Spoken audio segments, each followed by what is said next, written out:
가정은요, 지상에서 허락하신 가장 견고하고 아름다운 장소입니다.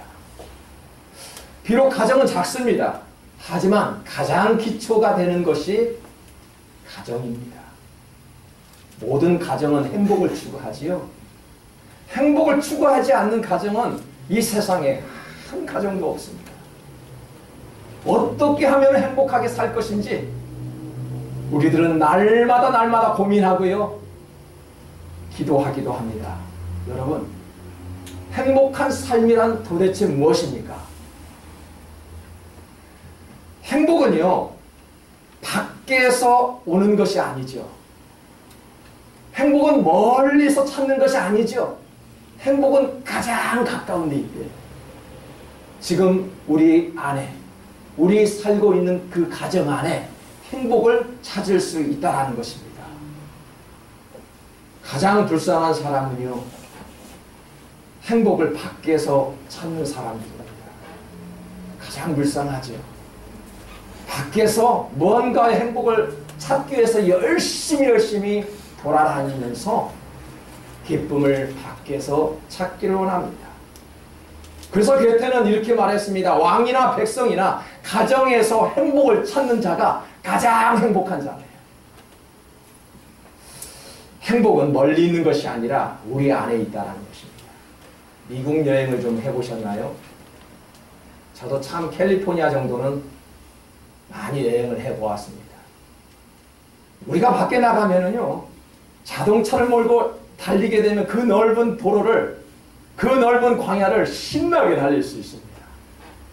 그 넓은 자연, 그 대자연 속에서 일주일 한번 지내보십시오. 저는 그렇게 좋다라는 것을 느끼지 못했습니다. 빨리 집에 가고 싶다. 생각해보세요. 우리는 2박 3일, 3박 4일 어디 여행을 하고 LA 주변에 여러분이 살고 있는 그 도시에만 들어가는 순간 참 편안하다, 그런 걸 느꼈을 것입니다. 왜요? 밖에 나가서 좋은 줄 알았더니 역시 내가 살던 고향이, 내 집이 좋다라는 것을 누구나 느꼈을 것입니다. 내 집처럼 좋은 것이 없다는 것입니다. 영국의 무어라는 철학자는 그래서 이렇게 말씀하였습니다. 사람은 그가 필요로 하는 것을 찾기 위해 온 세상을 여행하다가 결국 집으로 돌아와 그것을 찾는다 라고 하였습니다. 우리도 마찬가지잖아요. 많은 행복을 밖에서 찾기 위해서 노력했지만 결국은 내 집보다 좋은 것이 없다라고 우리는 느낀 적이 있습니다. 이 세상에서 가정을 대신할 곳은 없습니다. 그래서 가정이 편해야 모든 일이 편해진다는 사실입니다. 오늘 말씀을 보니까 두 종류의 건축자에 대해서 말씀하고 있습니다. 한 사람은 반석 위에 세운 가정, 한 사람은 모래 위에 세운 가정. 이 두 건축자의 모습이 나타납니다. 이 두 사람은 별다른 차이가 없는 것 같아 보입니다. 그러나 이 두 사람은 마지막 때에 엄청난 차이가 있음을 보여주고 있습니다. 반석 위에 세운 집은 버틸 수 있지만요, 모래 위에 세운 집은 견딜 도리가 없다는 것이 오늘의 말씀입니다. 행복한 가정이 되기 위해서는 반석 위에 세운 가정이라야 하지요. 좀 시간이 걸릴지라도, 좀 어색해 보일지라도 기초를 충실히 닦고 나가는 그런 가정이어야 한다는 것입니다. 기초가 중요하다는 것은 건축자의 기본 상식이지요. 얼마 전에 건축업자를 한번 만나본 적이 있습니다. 과거에 자기가 건축 일을 했대요. 빈터에 집을 짓기 위해서는요, 그냥 집이 올라가는 것이 아니더군요. 몇 번을 다지고 할 때 감리사가 와서 허락을 할 때 집을 올릴 수가 있다는 것을 제가 들었습니다. 참 집 하나 세우는 것도 까다롭더라고요. 건축자는 이처럼 건축의 기초를 잘 알고 집을 줄 수 있어야 된다는 것입니다. 여러분, 가정에서의 기초는 무엇일까요? 여러분의 가정의 기초가 뭐라고 생각합니까? 저는 사랑이라고 생각을 합니다. 예수님도 가장 강조한 부분이 있다면 서로 사랑하라고 했습니다. 가장 강조한 성경은 서로 사랑하라. 바로 이 말씀입니다. 사랑은 많이 하면 할수록 좋습니다. 마음으로 해야 되지요. 사랑은 손으로 해야 됩니다. 사랑은 눈으로도 할 수 있습니다. 사랑은 글로 표현도 할 수 있습니다. 사랑은 이처럼 많이 하면 할수록 좋다라는 것입니다. 요한복음 13장 34절을 다 같이 읽어보겠습니다. 새 계명을 너희에게 주노니 서로 사랑하라. 내가 너희를 사랑한 것 같이 너희도 서로 사랑하라. 예수님은 여기에서 그치지 않았죠. 바로 이 말씀 뒤에 너희가 비로소 서로 사랑할 때 내 제자가 된다라고 이야기를 했습니다. 사랑이 없으면 제자라 할 수 없고, 사랑이 없으면 행복한 가정, 행복한 교회가 될 수 없다라는 것입니다. 많은 사람들이 실수를 범하고 있다는 것은 나는 지금 누군가를 사랑하고 있다는 것입니다. 또 많은 사람들이 실수를 범하고 있는 것은 이곳에 사랑이 없다고 합니다. 내 가정에는 사랑이 없다라고 이야기합니다. 내가 포함된 그 공동체는 왜 이렇게 사랑이 부족하다고 이야기를 합니다.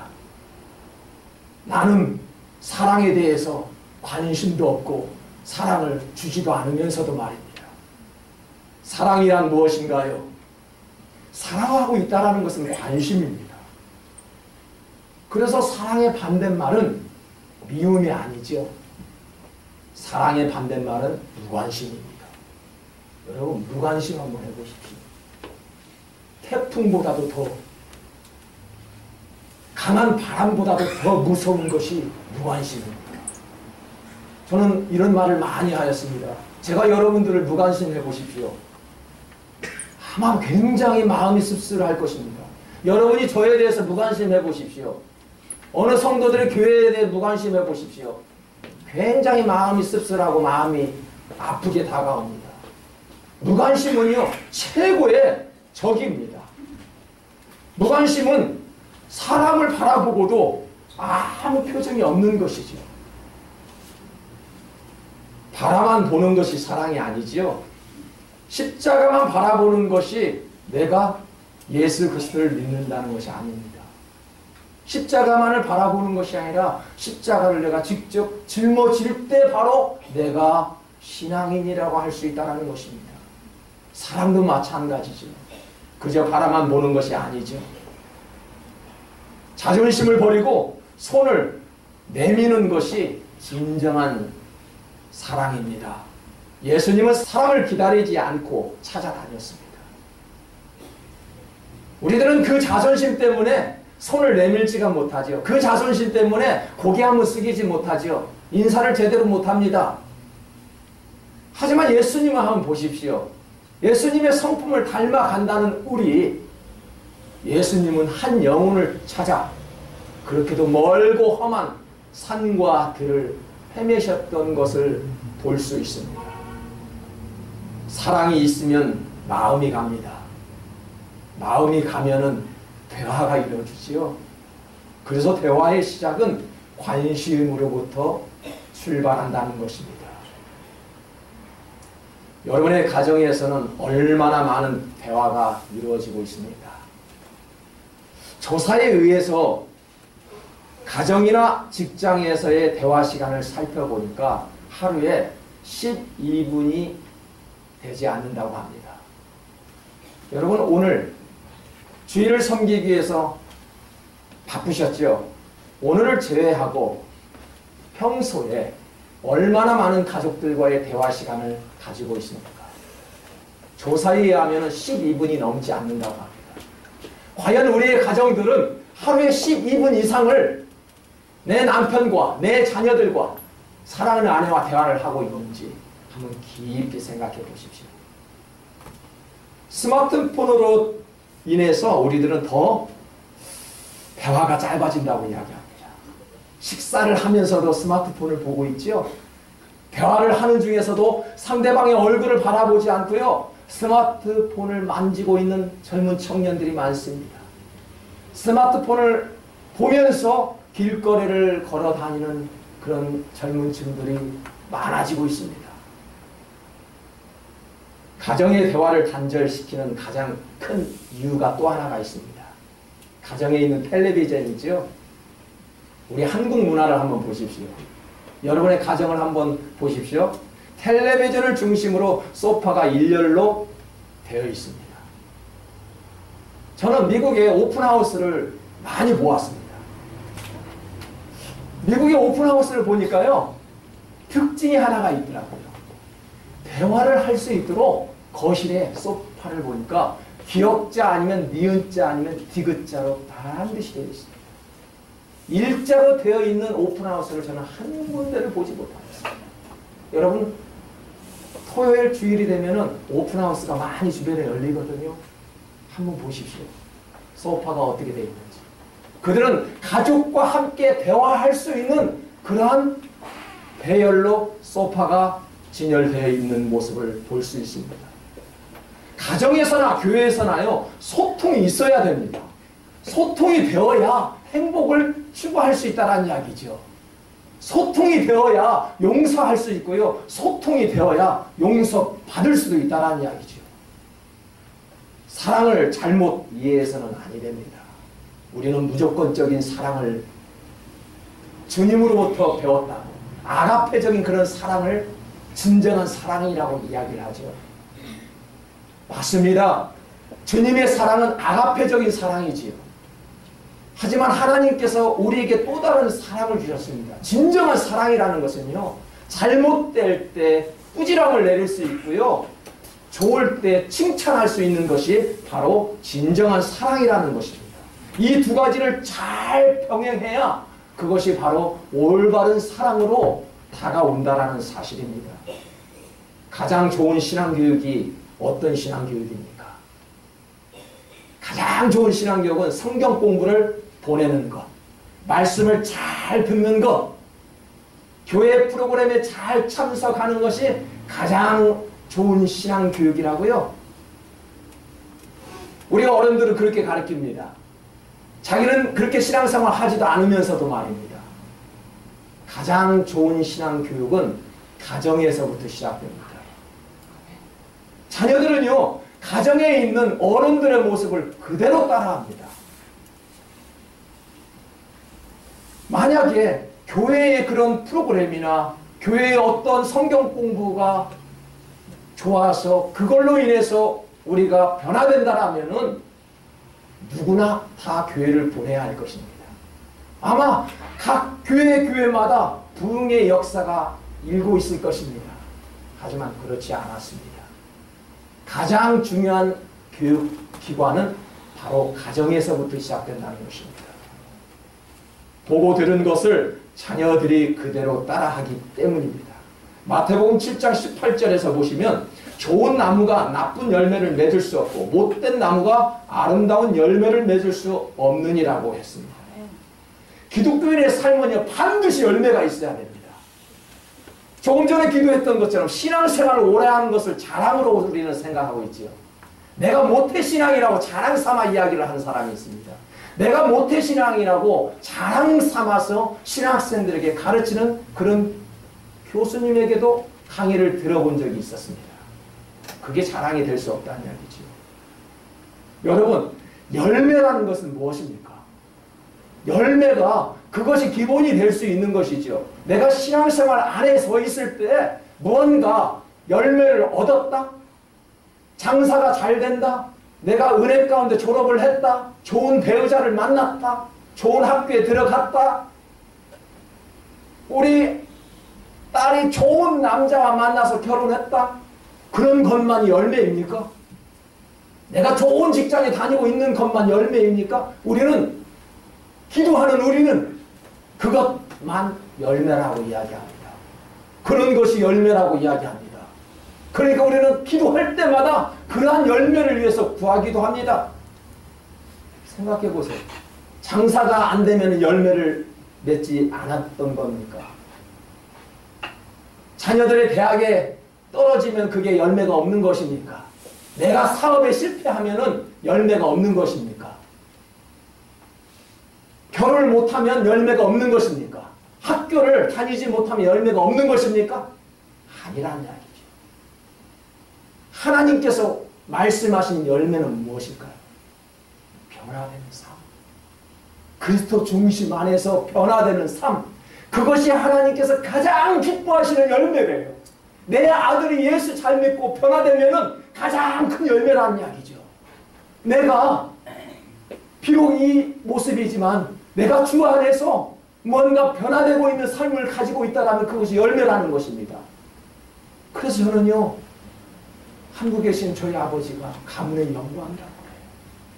왜요? 목사가 되어서 가문의 영광이 아니라 예수 그리스도 안에서 열심히 살아가는 그 모습이 있기 때문에 가문의 영광이라고 이야기합니다. 여러분에게도 가문의 영광이 여러분 때문에 일어나야지요.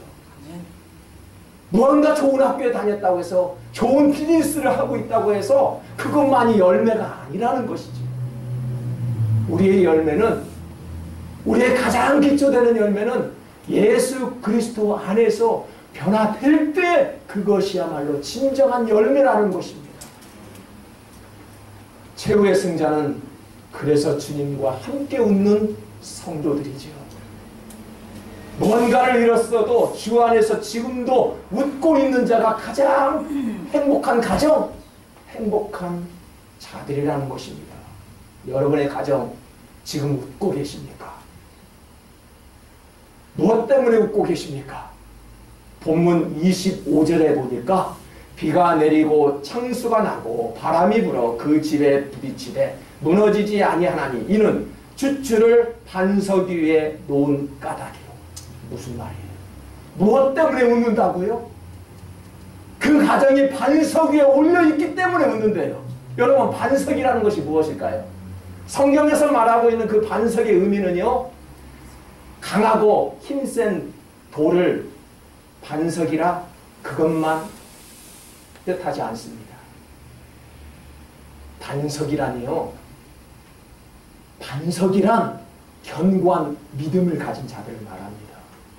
견고한 믿음이 있을 때 그것을 반석이라고 이야기합니다. 그런 견고한 믿음 안에서 세워지는 그런 가정, 비바람이 불어도 쓰러지지 않는다라는 사실입니다. 스데반은 돌에 맞고도 하늘을 바라보며 웃을 수 있었던 것이 견고한 믿음 때문에 웃을 수 있었던 것입니다. 사랑하는 성도 여러분, 여러분의 가정이, 우리가 섬기는 교회가 이러한 견고한 믿음으로 세워져서 항상 웃는 그런 공동체 되시기를 축복합니다. 책 한 권을 소개하겠습니다. 노마제국 쇠망사를 썼던 에드워드 기번은 노마가 멸망한 원인을 가정으로 꼽았습니다. 그 두꺼운 책에 하나를 발견할 수 있는 것은 가정 때문에 그 어마어마한 노마 제국이 멸망을 했대요. 노마가 돈이 없었습니까? 군사가 약했습니까? 감히 노마를 공격할 주변 국가들은 한 나라도 없었습니다.